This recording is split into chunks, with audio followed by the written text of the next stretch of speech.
Here's how to change the oil on a 350 Chevy in a 1995 Chevrolet pickup truck. Well, that's a 5.7 liter engine if you speak metric. So first we're going to warm it up. And then we're going to open this to ventilate it. So this engine is very dirty. We beat the hell out of this truck. We drive it in sand, we drive it in mud. So that's why it's filthy, but it's clean on the inside. So you loosen up the cap there.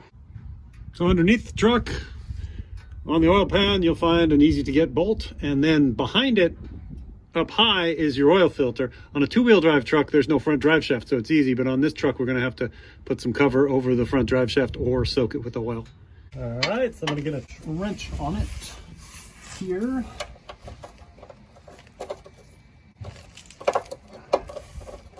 Pop it loose. And the trick here is unscrewing it and getting your hand out of the way without getting all covered with oil. There she blows. So you let it drip for a while till it's done dripping, and then clean up the threads on your plug, maybe put a new washer on it, and then put the plug back in the hole.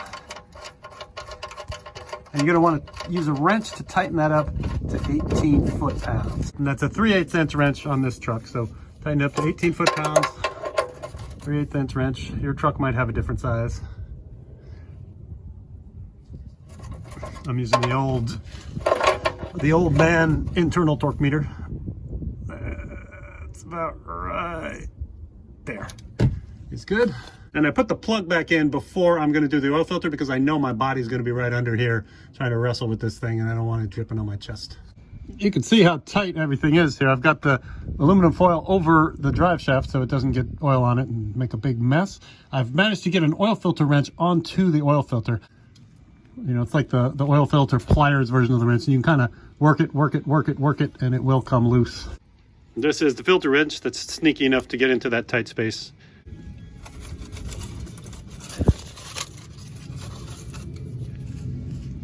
It's probably a good idea to jack up your truck when you do this. I didn't, but it's probably a good idea to jack it up. Got the oil pan underneath it, got my big fat hand in there. Now that I've loosened it up with the wrench, I can turn it with my hand and the oil comes dribbling out.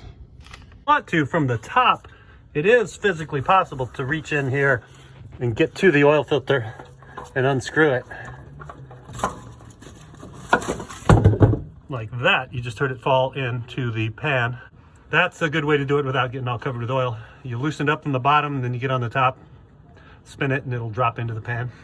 You clean off where it's gonna screw on underneath the truck. Make sure you get all the grit and crud out of there. And then put a little bit of oil around here, just a drop of oil.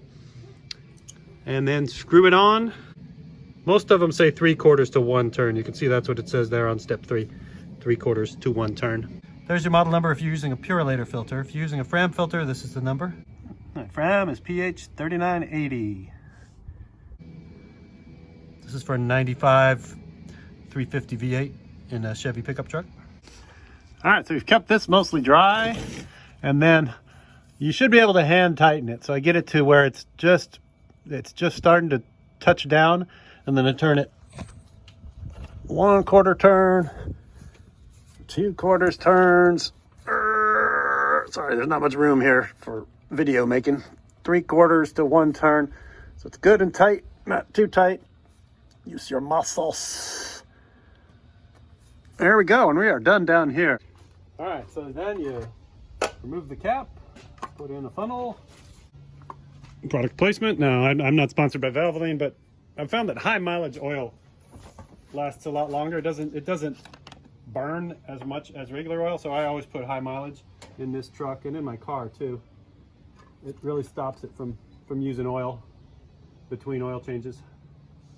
So you fill it up until you're at the full line on the dipstick, and then you want to run it and get it warmed up and then check it again. And when you check the oil on these trucks, you got to let it sit for a few minutes before you check it. So get it warmed up, park it, wait 5 minutes, and then check the dipstick, and then fill it up to the top, and then you're good. And the truck will take between 4 and 5 quarts, so probably best to buy a 5-quart jug when you do this. And we're done.